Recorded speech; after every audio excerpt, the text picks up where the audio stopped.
Dicen que hay nombres que, al ser pronunciados, despiertan ecos de antiguas maldiciones. Nombres que no deben ser invocados bajo la luna llena, ni escritos sobre piedra. Medusa es uno de ellos. Pero, ¿alguna vez te preguntaste quién fue antes de eso? Antes de la maldición, antes del mito. Acompáñame a través del velo del tiempo, hasta las raíces más oscuras de la mitología griega. Porque detrás del monstruo se esconde una víctima, y detrás de la víctima, quizás una belleza olvidada. Antes de que la llamaran monstruo, antes de las serpientes, antes de que su mirada se volviera maldición, Medusa era una chica común. Sí, común, aunque su belleza no lo era. Era tan hermosa que a veces la gente se quedaba en silencio al verla pasar, sin saber por qué.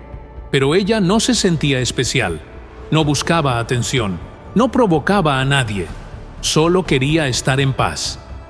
Vivía en una ciudad antigua, junto al mar, donde el sol caía sobre las piedras y el viento olía a sal. Y desde joven supo que no quería lo que el resto esperaba de ella, ni casarse por deber, ni vivir para gustarle a alguien, ni ser tratada como adorno. Así que tomó una decisión que cambió su vida. Entró al templo de Atenea, no por miedo, ni por castigo, ni porque la obligaran, sino porque ella creía en la diosa. Creía en el valor de pensar, de aprender, de servir a algo más grande que los deseos de los hombres. Allí, Medusa se convirtió en sacerdotisa. Pasaba sus días en silencio, estudiando, preparando ofrendas, cuidando del templo con devoción real. Y por un tiempo, todo estuvo bien. Por fin sentía que tenía un lugar, una rutina, un propósito. Pero su belleza, esa que nunca pidió, empezó a volverse un problema. Los visitantes del templo venían a rezar, pero se quedaban mirándola. Algunos decían que no era apropiado que alguien tan hermosa sirviera a una diosa del pensamiento. Otros murmuraban que su presencia distraía, que provocaba sin querer. Medusa lo sabía, lo sentía, pero aguantaba, porque pensaba que si hacía las cosas bien, todo estaría bien. Lo que no sabía era que, en ese mundo, hacer las cosas bien no siempre era suficiente. En una noche sin sobresaltos, de esas en las que el silencio pesa más que el sonido, el templo de Atenea estaba casi vacío, apenas iluminado por la tenue luz de unas pocas lámparas de aceite que dejaban sombras largas y quietas en las paredes. Medusa había terminado sus tareas del día y, como siempre, se arrodilló frente a la gran estatua de la diosa. Era su momento más íntimo, el único instante del día en el que sentía verdadera paz. Cerraba los ojos, respiraba profundo y recitaba sus oraciones no como una obligación, sino como quien se entrega a una promesa que eligió con el corazón. Pero esa noche algo cambió. No hubo un sonido, ni una advertencia clara, solo una sensación repentina de que el aire se volvía más denso, como si la presencia de algo inmenso e invisible hubiese llenado la sala. Cuando abrió los ojos, lo vio. Estaba ahí. Poseidón, el dios de los mares, el señor de las profundidades, el que movía las aguas con un solo gesto. No entró como un visitante, no pidió permiso, no se presentó. Simplemente apareció, como hacen los poderosos cuando deciden que el mundo debe girar a su antojo. Medusa se quedó inmóvil. Sabía quién era, claro que sí. Todos conocían su nombre, pero lo que no entendía era por qué estaba ahí, por qué había elegido aparecer justo esa noche, en ese lugar sagrado. Su primera reacción fue la confusión. Pensó que venía con algún mensaje, que quizá era una señal, un sueño, una prueba, pero número. Poseidón no venía a hablar, no venía a escuchar, venía a tomar. Y en ese momento, el templo dejó de ser un refugio.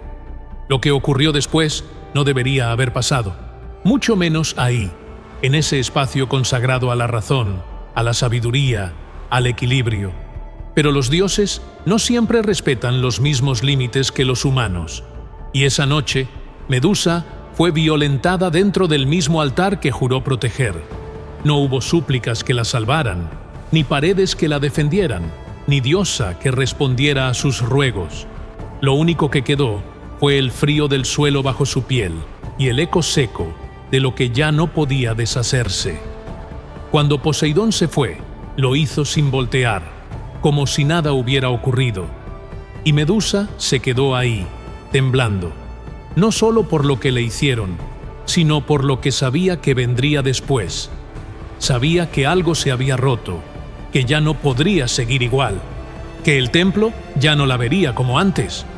Pero incluso así, en lo más profundo, aún conservaba una mínima esperanza. La esperanza de que Atenea, su diosa, la escuchara, la entendiera, la protegiera. Esa esperanza no duró mucho. Cuando la diosa se hizo presente, no lo hizo con ternura ni justicia. Lo que Medusa recibió fue un juicio sin defensa. Atenea no dirigió su ira hacia Poseidón, no cuestionó su poder, no reclamó la violación de su templo. En cambio, volvió su mirada hacia Medusa, como si la única responsable de la profanación hubiera sido ella. El castigo no fue solo duro, fue cruel. Le arrebató aquello que más temía perder: su rostro, su identidad, su posibilidad de ser vista sin provocar horror. Su cabello se transformó en serpientes vivas que siseaban como recordatorio constante de lo que le arrebataron. Su mirada se volvió una maldición. Cualquier ser vivo que cruzara sus ojos quedaría convertido en piedra. Así, en cuestión de horas, Medusa pasó de ser una mujer devota a convertirse en una figura maldita. Nadie la escuchó, nadie la defendió, y en vez de consuelo, recibió aislamiento. En lugar de justicia, recibió una transformación impuesta, una condena sin juicio justo. Su historia dejó de ser contada como la de una víctima y comenzó a narrarse como la de un monstruo. Pero lo que el mundo olvida, o elige olvidar, es que aquella noche Medusa no hizo nada. Solo estuvo ahí, sola, con su fe, en el lugar donde creyó que estaba a salvo. Después del castigo, no hubo palabras. Nadie la escoltó, nadie la acompañó. Simplemente tuvo que irse. Caminó sola, con los pies descalzos sobre la tierra caliente, dejando atrás los muros del templo que una vez llamó hogar. No lloró, al menos no de inmediato. Estaba demasiado confundida para entender siquiera lo que sentía.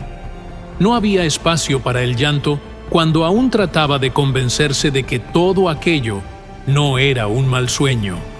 Pero no lo era. Cada paso que daba, cada mirada furtiva que evitaba, cada serpiente que se agitaba sobre su cabeza, le confirmaba que la pesadilla era real y que ahora vivía dentro de ella. Nadie se acercaba. La gente se apartaba al verla venir, no por respeto, sino por miedo. En apenas unos días, su historia se había deformado hasta ser irreconocible. Ya no era Medusa, la sacerdotisa de mirada serena, sino la mujer maldita, la que convierte en piedra, la impura que ofendió a los dioses. La versión real de los hechos se había perdido en el rumor, en la comodidad de creer que el castigo había sido merecido. Era más fácil señalarla que enfrentar la verdad incómoda de que los dioses también podían fallar. Terminó refugiándose en una isla solitaria, escondida entre riscos y cuevas, en un lugar donde el viento soplaba fuerte y el mar chocaba con furia. Allí, donde nadie se atrevía a pisar, comenzó una nueva vida, si es que a eso podía llamársele vida. Los días eran largos y los silencios pesados. Al principio, intentó seguir rezando, pero las palabras ya no le salían igual. ¿Cómo hablar con una diosa que la había condenado? ¿Cómo seguir creyendo en algo que la había abandonado en el momento más oscuro? Con el tiempo, aprendió a sobrevivir. La isla le ofrecía lo mínimo: agua de lluvia, algunas raíces una que otra ave distraída. Pero lo que más le costaba era convivir consigo misma. La soledad no era lo más duro. Lo insoportable era el miedo constante a su propia mirada. Al principio, evitaba los charcos, las superficies brillantes, cualquier reflejo que pudiera mostrarle su nuevo rostro. No quería verse, no quería confirmar lo que era, pero un día, inevitablemente, lo hizo. Se asomó a una piedra lisa, pulida por el agua del mar, y ahí estaba. Sus ojos seguían siendo suyos, pero ya no eran iguales.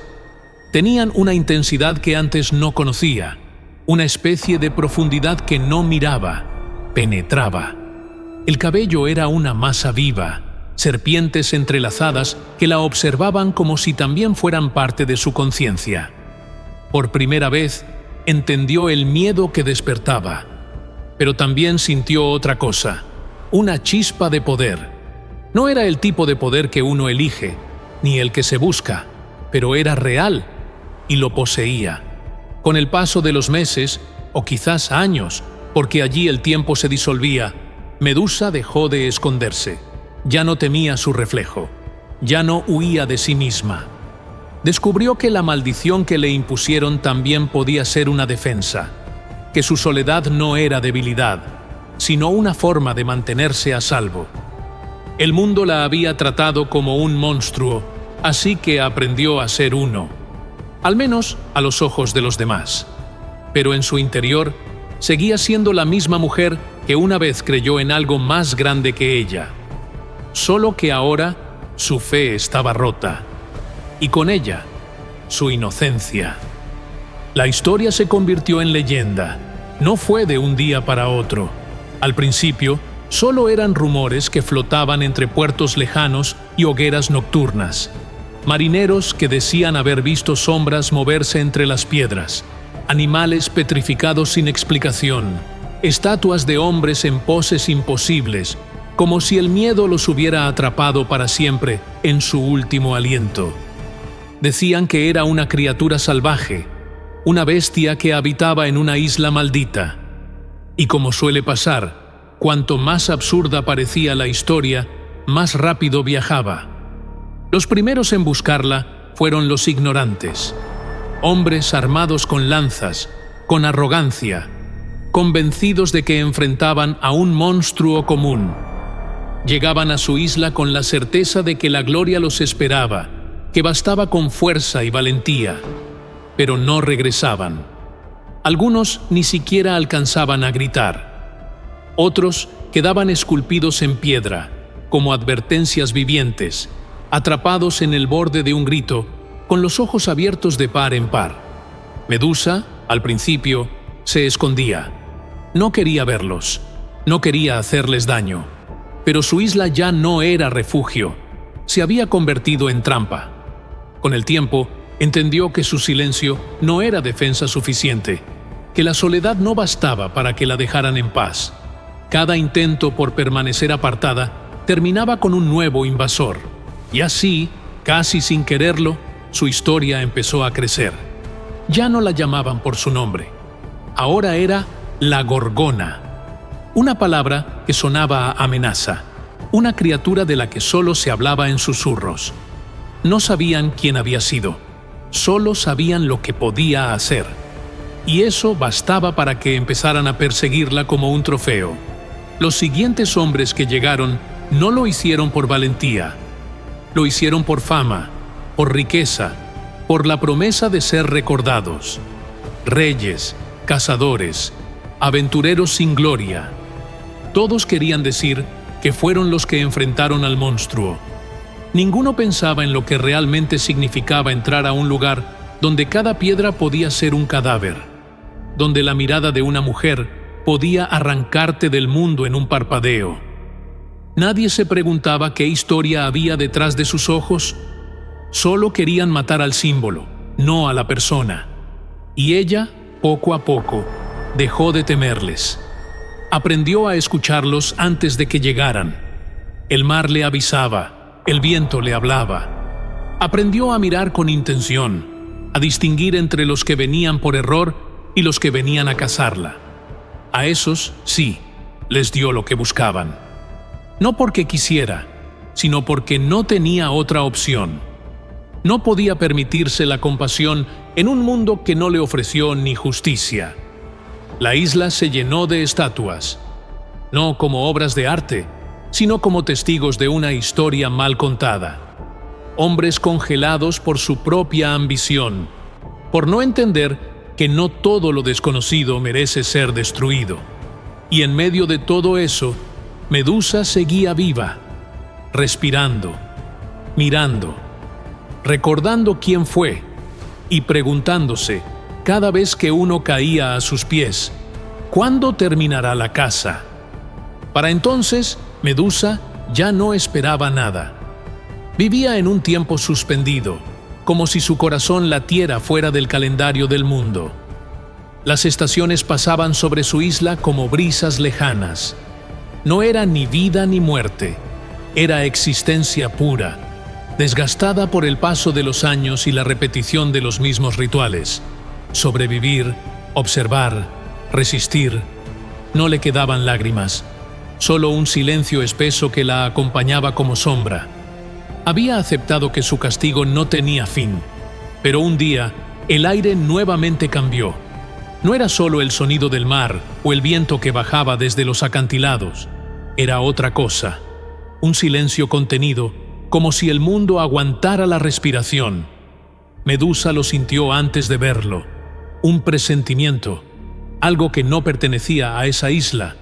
No era otro cazador común, este se movía distinto, con sigilo, con astucia, como si supiera exactamente lo que hacía. Y por primera vez en mucho tiempo, sintió miedo. Perseo no era como los otros. No venía por simple ambición. Había sido enviado, guiado por los dioses. Traía regalos de ellos, una espada afilada como un juicio, un escudo brillante como la verdad que nadie quiere mirar, unas sandalias aladas para burlar la tierra y un casco que lo volvía invisible.